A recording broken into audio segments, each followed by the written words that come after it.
This 1 Degree Outside video is brought to you by Bell Tower Commercial Real Estate Group, reimagining and revitalizing properties across the Merrimack Valley. From property management to brokerage, sales, and consulting, Bell Tower helps connect the right spaces with the right people, strengthening communities one building at a time. Ready to elevate your property? Head to belltowercregroup.com to get started.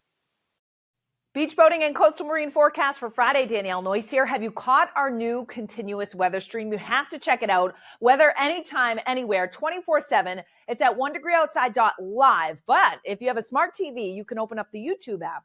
Search 1 Degree Outside Network. You'll see the little live button. You'll be able to watch us that way. Also at the top of our free 1 Degree Outside weather app as well. On the ocean for our Friday, there's an area of high pressure, that blue H up in the map, that's building out of eastern Canada. So the wind around it, clockwise direction, brings a northeast wind off the ocean. Strongest for the outer coastal waters, 10 to 20 miles per hour. Near shore, it's more like 5 to 10 miles per hour during the day on Friday. Slightly cooler than average temperatures, upper 60s to around 70. Lots of sunshine across the board. For that reason, UV index is high. Late afternoon high tide. I've put moderate rip current risk again because right around and just after high tide, we see a little bit of a spike as the tide goes out, and then it will drop again after that. Still some moderate risk of rip currents through the day, though, for the National Seashore, south coast of the Vineyard, also the south coast of Rhode Island and Long Island. A little bit of minor coastal flooding or splash over, too, along the southwest coast of Connecticut.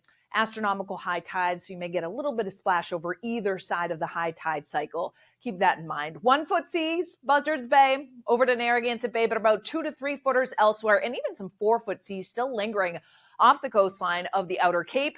3 foot seas, too, when you get really just east of Boston Light and then back out towards Wilkinson Basin. So a little chop out there close to the coast. 2 foot seas. And again, that northeast wind, generally 5 to 10 miles per hour. Same goes for the coastline of Maine, about 2 to 3 foot seas, although mid-coast, down east Maine, it's a little bit lower, 1 foot seas, especially the more sheltered spots. And the wind may gust occasionally over 10 or 15 miles per hour.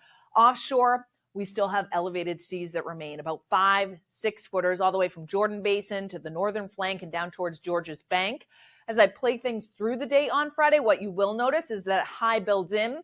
We'll see a gradual reduction in the wave heights, particularly by late in the day near shore. Offshore, still some 4 or 5 footers, but by Friday night and into Saturday, that will come down pretty dramatically heading into the start of the weekend. More on the weekend forecast, of course, on our free weather app. Videos right at the top along with the stream. You get the interactive radar, the Send to Us tab. And if you'd like to support our 1 Degree Outside mission, become a member. We've got 4 membership levels to choose from. All the info on each of them, what they include, and how to sign up is at membership.1degreeoutside.com.